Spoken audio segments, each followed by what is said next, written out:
کیا بولا جا سکتا ہے، کیا بولنا چاہیے، کیا یہ مناسب ہے یا نہیں ہے؟ علامہ صاحب نے خود فرمایا ہے کہ بریلی شریف موجود ہے، اشرفیہ موجود ہے، تو آپ سوالات وہاں پہ کیجئے۔ اس پر مجھے علامہ صاحب سے بھی ایک سوال ہے کہ جب ہمارا مرکز بریلی شریف ہے تو انہیں اشرفیہ کا نام لینے کی کیا ضرورت پیش پڑی؟ ان شاعر صاحب کو پتہ نہیں صاحب مفتی شہریار رضا صاحب قبلہ سے کیا دقت ہے، کیا پرابلم ہے، کیا پریشانی، ہماری تو بات سمجھ میں نہیں آتی۔ ابھی چند دن پہلے ان کی ایک وائس ریکارڈنگ اور وائرل ہوئی تھی، اس میں بھی مفتی شہریار رضا صاحب قبلہ سے سوالات قائم کر رہے تھے، اور اب ویڈیو آئی ہے ان کی تو اس میں کہہ رہے ہیں کہ مفتی شہریار رضا صاحب قبلہ کو جو ہمارا مرکز بریلی شریف وہاں سے، یعنی وہاں سے کہنا چاہیے تھا کہ وہاں سے فتویٰ لیں، اشرفیہ کا نام کیوں لے دیا، اشرفیہ سے کیوں کہہ رہے ہیں؟ یعنی پتہ نہیں ان کو ازہر ہند جس کو کہا جاتا ہے الجامعہ اشرفیہ، اس سے پتہ نہیں ان کو کون سی حسد ہے، کون سا کیڑا ان کے کاٹ رہا ہے جو ان کو تکلیف ہے اشرفیہ کے نام سے۔ ہو سکتا ہے کبھی یہ ٹیسٹ نکالنے گئے ہوں وہاں پر ان کا نام نہیں آیا ہو، ایسا بھی ہو سکتا ہے، چونکہ ایسے بچوں کا نام تو آتا نہیں ہے وہاں تو بھائی بڑے محنتی بچے چاہیے، ملائی جیسی چھٹور چاہیے وہاں پر، بالکل ان کا نام آتا ہے۔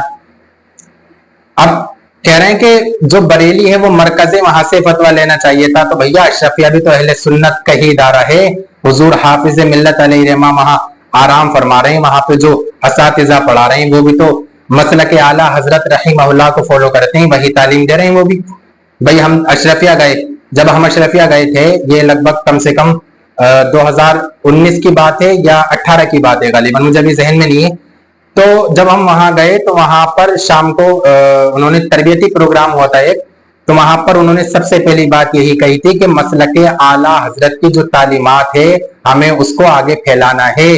یہ کون کہہ رہے ہیں؟ اشرفیہ کے جو اساتذہ ہیں یہ وہ بول رہے ہیں، لیکن ان شاعر صاحب کو پتہ نہیں کون سی دقت ہے صاحب۔ یہی وہ لوگ ہیں جنہوں نے سنیت کو 2-4 لوگوں تک محدود کر کے رکھا ہوا ہے، سمجھ رہے ہو آپ؟ اور یہ سب سے بڑے نقصان پہنچا رہے ہیں سب سے بڑا اہل سنت و جماعت کو، میں سچ بتا رہا ہوں آپ کو۔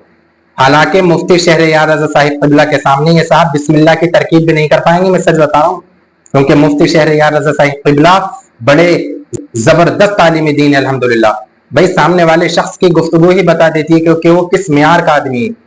اللہ پاک ان شاعر صاحب کو عقل سلیم عطا فرمائے اور علماء کرام کا ادب کرنے کی توفیق عطا فرمائے، اور جو بھی سنیوں کے ادارے ہیں ان سے محبت کرنے کی توفیق عطا فرمائے۔